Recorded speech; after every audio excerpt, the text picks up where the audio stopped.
بسم اللہ الرحمن الرحیم۔ السلام علیکم ورحمۃ اللہ وبرکاتہ۔ ناظرین، آج ایک ایسے جلیل القدر صحابی کا تذکرہ ہم کرنے جا رہے ہیں۔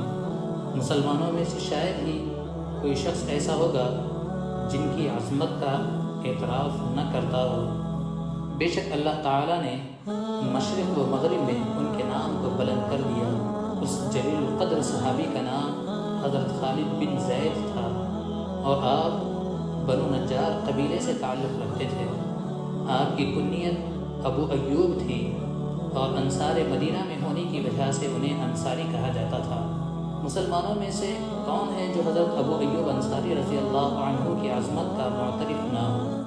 بلا شبہ اللہ تعالیٰ نے شرق و غرب میں ان کا نام بلند کر دیا اور انہیں یہ اعزاز بھی حاصل ہے کہ ہجرت کر کے جب رسول اللہ صلی اللہ علیہ وسلم مدینہ منورہ پہنچے تو عارضی رہائش کے لیے انہی کے گھر کو منتخب کیا۔ حضرت ابو ایوب انصاری رضی اللہ عنہ کے گھر رسول اللہ صلی اللہ علیہ وسلم کے قیام کرنے کی داستان ایسی دلربا ہے کہ اسے بار بار بیان کرنے اور سننے کو جی چاہتا ہے۔ جب نبی صلی اللہ علیہ وسلم مدینہ منورہ پہنچے تو اہلیان مدینہ آپ کے ساتھ بڑی محبت سے پیش آئے۔ وہ سب آپ کے لیے چشم بہار تھے۔ آپ کی آمد پر سب نے فراخ دلی کا ثبوت دیا اور اپنے گھروں کے دروازے کھول دیے تاکہ جس گھر کو آپ پسند کریں اس میں رہائش اختیار کر لیں۔ لیکن رسول اللہ صلی اللہ علیہ وسلم نے مدینہ کے قریب وادی قباء میں چند دن قیام فرمایا اور وہاں ایک مسجد تعمیر کی۔ یہ تاریخ اسلام کی وہ پہلی مسجد ہے جس کی بنیاد رسول اللہ صلی اللہ علیہ وسلم نے اپنے دست مبارک سے رکھی، جو آج مسجد قباء کے نام سے معروف و مشہور ہے۔ وادی قباء میں کچھ عرصہ قیام کرنے کے بعد آپ نے مدینہ منورہ کا رخ کیا۔ یثرب کے سردار راستے میں کھڑے آپ کا انتظار کر رہے تھے۔ ہر ایک کی یہ دلی تمنا تھی کہ اسے رسول اللہ صلی اللہ علیہ وسلم کی میزبانی کا شرف حاصل ہو۔ ہر سردار آپ کی خدمت اقدس میں یہی مطالبہ کرتا کہ آپ میرے ہاں قیام کریں۔ آپ سب کو یہی ارشاد فرماتے، میری اونٹنی کا راستہ چھوڑ دو، یہ اللہ تعالیٰ کی جانب سے مامور ہے۔ اونٹنی مسلسل چلتی رہی، سب کی آنکھیں اس کی طرف لگی ہوئی تھی۔ دلوں میں ایک ہی شوق سمایا ہوا تھا کہ کس طرح رسول اکرم صلی اللہ علیہ وسلم کی میزبانی کا شرف حاصل ہو جائے۔ جب اونٹنی ایک گھر کے سامنے سے گزر جاتی تو اس گھر والے غمگین و نا امید ہو جاتے اور اس سے اگلے گھر والوں کو امید کی کرن نظر آنے لگتی۔ لیکن اونٹنی مسلسل اپنے حال میں مست چلی جا رہی تھی، لوگ بھی اس کے پیچھے رواں دواں تھے۔ ہر ایک کے دل میں یہ شوق تھا کہ وہ اس خوش قسمت کو دیکھیں کہ جس کے نصیب میں یہ دولت آتی ہو۔ ہوا یہ کہ اونٹنی حضرت ابو ایوب انصاری رضی اللہ عنہ کے گھر کے سامنے کھلی فضا میں بیٹھ گئی، لیکن رسول اللہ صلی اللہ علیہ وسلم اس سے نہیں اترے۔ تھوڑی ہی دیر میں وہ اٹھی اور دوبارہ چلنے لگی اور رسول اللہ صلی اللہ علیہ وسلم اس کے لگام تھامے ہوئے تھے۔ پھر جلدی ہی دوبارہ اسی پہلی جگہ پر آ کر بیٹھ گئی۔ اس موقع پر حضرت ابو ایوب کا دل خوشی سے باغ باغ ہو گیا۔ فوراً رسول اللہ صلی اللہ علیہ وسلم کو خوش آمدید کہا اور اتنے خوش ہوئے گویا دنیا کے سارے خزانے ہاتھ لگ گئے ہوں۔ آپ کا سامان اٹھایا اور اپنے گھر کی طرف چل دیے۔ حضرت ابو ایوب انصاری رضی اللہ عنہ کا گھر 2 منزلہ تھا۔ بالائی منزل کو خالی کر دیا گیا تاکہ رسول اللہ صلی اللہ علیہ وسلم اس میں قیام کریں، لیکن نبی صلی اللہ علیہ وسلم نے رہائش کے لیے نچلی منزل کو ترجیح دی۔ حضرت ابو ایوب انصاری رضی اللہ عنہ نے آپ صلی اللہ علیہ وسلم کے حکم کی تعمیل کرتے ہوئے جہاں آپ صلی اللہ علیہ وسلم نے رہنا پسند کیا وہیں انتظام کر دیا۔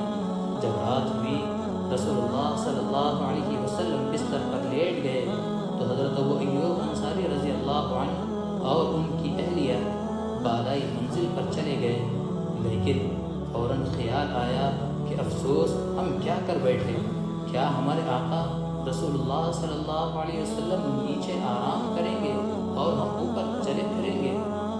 کیا ہم رسول اللہ صلی اللہ علیہ وسلم اور وہی کے درمیان حائل ہو جائیں گے؟ یہ تو آپ کی خدمت اقدس میں گستاخی ہوگی، ہم تو تباہ ہو جائیں گے۔ دونوں میاں بیوی انتہائی حیران و پریشان تھے، کچھ سمجھ نہیں آ رہا تھا کہ اب کیا کریں۔ دلی سکون جاتا رہا اور پریشانی کے عالم میں دیوار کے ساتھ لگ کر بیٹھ گئے۔ اسی غم میں پریشان رہے اور اس بات کا خیال رکھا کہ وہ کمرے کے درمیان نہ چلیں۔ جب صبح ہوئی تو حضرت ابو ایوب انصاری رضی اللہ عنہ نے نبی صلی اللہ علیہ وسلم کی خدمت اقدس میں حاضر ہو کر عرض کیا، یا رسول اللہ، بخدا آج رات ہم دونوں رات بھر جاگتے رہے، ایک لمحہ بھی نہیں سو سکے۔ آپ صلی اللہ علیہ وسلم نے دریافت فرمایا، کیوں؟ عرض کی، ہمارے دل میں احساس پیدا ہوا کہ ہم چھت کے اوپر ہیں اور آپ نیچے تشریف فرما ہیں۔ ہم دیوار کے ساتھ چمٹ کر بیٹھے رہے کہ اگر ہم چھت پر چلیں گے تو چھت کی مٹی آپ پر پڑے گی جو آپ کو ناگوار گزرے گی۔ دوسری بات یہ ہے کہ ہم آپ اور آپ پر نازل ہونے والی وحی کے درمیان حائل ہو گئے ہیں۔ یہ باتیں سن کر رسول اللہ صلی اللہ علیہ وسلم نے ارشاد فرمایا، ابو ایوب غم نہ کرو، نیچے رہنا میرے لیے آرام دہ ہے، کیونکہ ملاقات کے غرض سے کثرت سے لوگوں کی آمد و رفت ہوتی ہے۔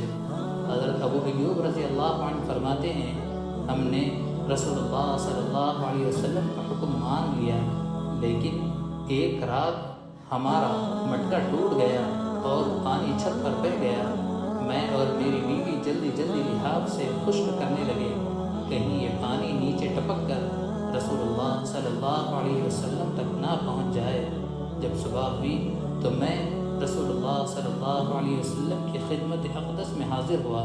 میں نے عرض کیا، یا رسول اللہ، میرے ماں باپ آپ پر قربان ہوں، مجھے اچھا نہیں لگتا کہ میں اوپر رہوں جبکہ آپ نیچے تشریف فرما ہوں۔ پھر میں نے رات مٹکا ٹوٹنے کا واقعہ بھی سنا دیا۔ آپ نے میری التجا قبول فرما لی۔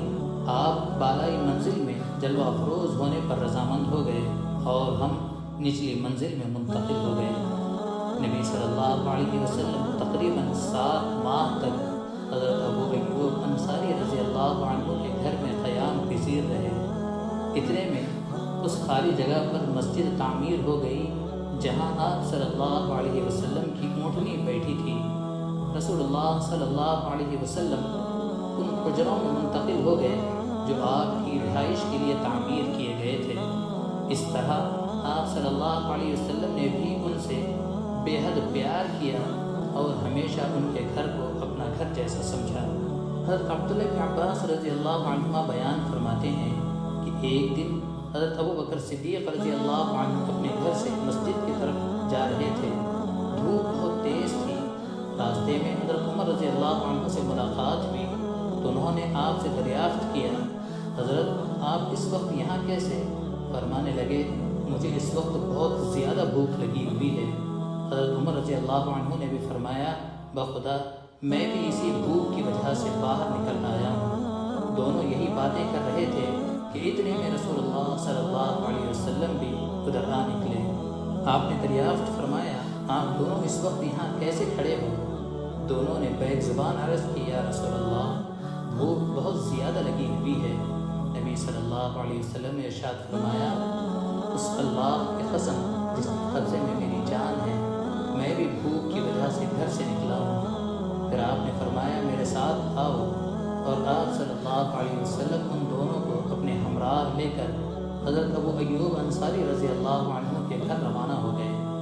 حضرت ابو ایوب انصاری رضی اللہ عنہ رسول اللہ صلی اللہ علیہ وسلم کے لیے روزانہ کھانا محفوظ رکھتے تھے۔ جب آپ صلی اللہ علیہ وسلم تشریف نہ لاتے تو وہ اہل خانہ کو کھلا دیا جاتا۔ جب دروازے پر پہنچے تو ام ایوب رضی اللہ عنہ نے نبی صلی اللہ علیہ وسلم اور آپ کے ساتھیوں کو خوش آمدید کہا۔ آپ نے دریافت فرمایا کہ ابو ایوب کہاں ہیں؟ وہ گھر کے قریب ہی باغ میں مصروف عمل تھے، وہ گھر کے قریب ہی باغ میں کام کر رہے تھے۔ وہیں پر انہوں نے نبی صلی اللہ علیہ وسلم کی آواز سنی تو دوڑتے ہوئے آئے۔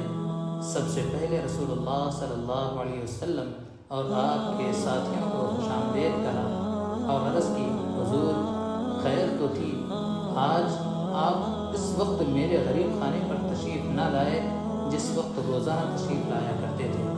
آپ نے فرمایا، ہاں سچ ہے، آج کچھ تاخیر ہو گئی۔ پھر حضرت ابو ایوب رضی اللہ عنہ جلدی سے باغ کی طرف گئے اور کھجور کی ایک ٹہنی کاٹ لائی جس کے ساتھ خشک اور تر کھجوریں لگی ہوئی تھیں۔ نبی صلی اللہ علیہ وسلم نے ارشاد فرمایا، آپ نے ٹہنی کیوں کاٹی؟ آپ صرف سوکھے کھجوریں ہی چن لاتے۔ انہوں نے کہا، یا رسول اللہ، میرا یہ جی چاہتا ہے کہ آپ ہر طرح کی کھجوریں تناول فرمائیں، ابھی میں آپ کے لیے ایک جانور بھی ذبح کرتا ہوں۔ آپ نے ارشاد فرمایا، دیکھو، دودھ دینے والے جانور ذبح نہ کرنا۔ حضرت ابو ایوب رضی اللہ عنہ نے بکری کا ایک بچہ پکڑا اور اسے ذبح کر دیا۔ پھر اپنی بیوی سے کہا، جلدی جلدی کھانا تیار کرو۔ بیوی روٹی پکانے میں مصروف ہو گئی اور خود آدھے گوشت کا سالن پکایا اور آدھے گوشت کو بھون کر تیار کیا۔ جب کھانا تیار ہو گیا تو نبی صلی اللہ علیہ وسلم اور آپ کے ساتھیوں کے سامنے لگا دیا گیا۔ سب سے پہلے رسول اللہ صلی اللہ علیہ وسلم نے گوشت کا ایک ٹکڑا لیا اور روٹی پر رکھ کر ارشاد فرمایا، ابو ایوب، میری بیٹی فاطمہ کے پاس لے جاؤ، کئی دن سے اسے اس طرح کا کھانا نصیب نہیں ہوا۔ پھر سب نے مل کر کھانا تناول کیا۔ نبی صلی اللہ علیہ وسلم نے اپنے سامنے یہ نعمتیں دیکھ کر ارشاد فرمایا، روٹی، گوشت، خشک تر اور کچی کھجوریں کے الفاظ کہے اور آپ کی آنکھوں سے آنسو جاری ہو گئے اور ارشاد فرمایا، اللہ کی قسم جس کے قبضے میں میری جان ہے، یہی تو وہ نعمتیں ہیں جن کے متعلق قیامت کے دن تم سے پوچھا جائے گا۔ جب تمہیں اس قسم کی کوئی نعمت ملے تو کھاتے وقت بسم اللہ کہو، اور جب کھانا کھا چکو تو ان الفاظ سے اللہ کا شکر ادا کرو، الحمدللہ الذی هو اشبعنا وانعم علینا فافضل۔ تمام تعریف اس اللہ کے لیے جس نے ہمیں سیر کیا اور ہم پہ اپنا انعام و فضل کیا۔ اس کے بعد رسول اللہ صلی اللہ علیہ وسلم نے حضرت ابو ایوب سے ارشاد فرمایا، کل ہمارے پاس آنا۔ رسول اللہ صلی اللہ علیہ وسلم کی عادت مبارکہ تھی کہ جب بھی کوئی شخص آپ سے حسن سلوک کرتا تو آپ بھی اس سے بہتر بدلہ اسے دے دیتے، لیکن حضرت ابو ایوب رضی اللہ عنہ کو رسول اللہ صلی اللہ علیہ وسلم کا ارشاد سنائی نہ دیا تو حضرت عمر رضی اللہ عنہ نے انہیں بتایا کہ رسول اللہ صلی اللہ علیہ وسلم آپ کو یہ حکم دے رہے ہیں، کل تم کو رسول اللہ صلی اللہ علیہ وسلم کے پاس آنا ہوگا۔ تو حضرت ابو ایوب رضی اللہ عنہ نے کہا، رسول اللہ کا حکم سر آنکھوں پر۔ دوسرے دن حضرت ابو ایوب رضی اللہ عنہ نبی اکرم صلی اللہ علیہ وسلم کی خدمت میں حاضر ہوئے تو آپ نے انہیں ایک نوعمر لونڈی دی اور فرمایا، ابو ایوب، اس کے ساتھ بہتر سلوک کرنا، کیونکہ جب سے یہ ہمارے پاس آئی ہے ہم نے اسے نہایت ہی نیک اور فرمانبردار پایا ہے۔ جب حضرت ابو ایوب واپس گھر تشریف لائے تو ان کے ساتھ وہ لونڈی بھی تھی۔ جب اسے آپ کی بیوی ام ایوب نے دیکھا تو دریافت کیا، ابو ایوب یہ کون ہے؟ آپ نے بتایا کہ یہ رسول اللہ صلی اللہ علیہ وسلم نے ہمیں بطور تحفہ عنایت کی ہے۔ تو بولی، تحفہ عنایت کرنے والے کتنے عظیم ہیں اور تحفہ بھی کتنا عمدہ ہے۔ انہوں نے یہ بھی بتایا کہ رسول اللہ صلی اللہ علیہ وسلم نے ہمیں اس کے ساتھ بہترین سلوک کرنے کی تلقین کی ہے۔ بیوی نے دریافت کیا کہ ہم کیا کریں اور کس طرح رسول اللہ صلی اللہ علیہ وسلم کی وصیت پر عمل کریں۔ آپ نے فرمایا، میرے خیال میں تو رسول اللہ صلی اللہ علیہ وسلم کی وصیت پر اسی صورت میں عمل ہو سکتا ہے کہ ہم اسے آزاد کر دیں۔ تو بیوی فوراً بولی، آپ نے درست سوچا، اللہ تعالیٰ آپ کو توفیق عطا فرمائے۔ پھر اس لونڈی کو آزاد کر دیا گیا۔ یہ تو حضرت ابو ایوب انصاری رضی اللہ عنہ کی زندگی کا زمانہ عمل میں سے ایک درخشاں پہلو ہے۔ اگر زمانہ جنگ میں آپ کی زندگی کے بعض کارنامے ملاحظہ کریں تو آپ حیران رہ جائیں گے۔ حضرت ابو ایوب انصاری رضی اللہ عنہ زندگی بھر غازی بن کر رہے۔ آپ کے متعلق یہ بات مشہور تھی کہ رسول اللہ صلی اللہ علیہ وسلم کے عہد مبارک سے حضرت معاویہ رضی اللہ عنہ کے عہد حکومت تک جتنی بھی جنگیں لڑی گئی آپ سبھی میں شریک ہوئے، الا یہ کہ آپ کسی دوسرے مشن میں مشغول رہے ہوں۔ آپ کی آخری جنگ وہ ہے جس میں حضرت امیر معاویہ رضی اللہ عنہ نے اپنے بیٹے کی قیادت میں ایک لشکر قسطنطنیہ روانہ کیا۔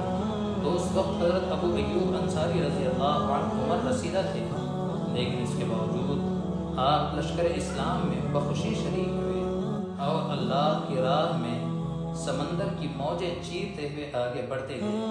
دشمن کے مقابلے میں ابھی چند ہی دن گزرے ہوئے تھے کہ حضرت ابو ایوب انصاری رضی اللہ عنہ بیمار ہو گئے۔ بیماری نے ایسی شدت اختیار کر لی کہ آپ لڑائی میں شریک نہ ہو سکے۔ سپہ سالار لشکر آپ کی تیمارداری کے لیے آئے اور دریافت کیا کہ کوئی خواہش ہو تو فرمائے۔ آپ نے یہ ارشاد فرمایا، لشکر اسلام کو میرا سلام کہنا اور مجاہدین سے کہنا کہ ابو ایوب رضی اللہ عنہ کی تمہیں وصیت ہے کہ دشمن کی سرزمین میں پیش قدمی کرتے ہوئے آخری حد تک پہنچنا اور میری نعش کو اپنے ساتھ اٹھائے لیتے جانا اور مجھے قسطنطنیہ کی دیوار کے نزدیک دفن کرنا۔ یہ الفاظ کہے اور اللہ تعالیٰ کو پیارے ہو گئے۔ لشکر اسلام نے رسول اللہ صلی اللہ علیہ وسلم کے اس جلیل القدر صحابی کی تجویز منظور کرتے ہوئے دشمن پر پے در پہ حملہ کیے، یہاں تک کہ قسطنطنیہ کی دیواروں تک پہنچنے میں کامیاب ہو گئے۔ جب حضرت ابو ایوب رضی اللہ عنہ کے جسد خاکی کو اپنے ساتھ اٹھائے ہوئے تھے، دیوار قسطنطنیہ کے سائے میں ان کے لیے قبر کھودی گئی اور بڑے اعزاز و اکرام کے ساتھ سپرد خاک کیا گیا۔ اللہ تعالیٰ حضرت ابو ایوب انصاری رضی اللہ عنہ پر رحم کرے۔ آپ نے اللہ تعالیٰ کی راہ میں غازی کا کردار ادا کرتے ہوئے جہاد فی سبیل اللہ کی خاطر تیز ترار گھوڑوں پر اس وقت بھی سواری کی جبکہ آپ کی عمر 80 سال تھی، رضی اللہ عنہ ورضوا عنہ۔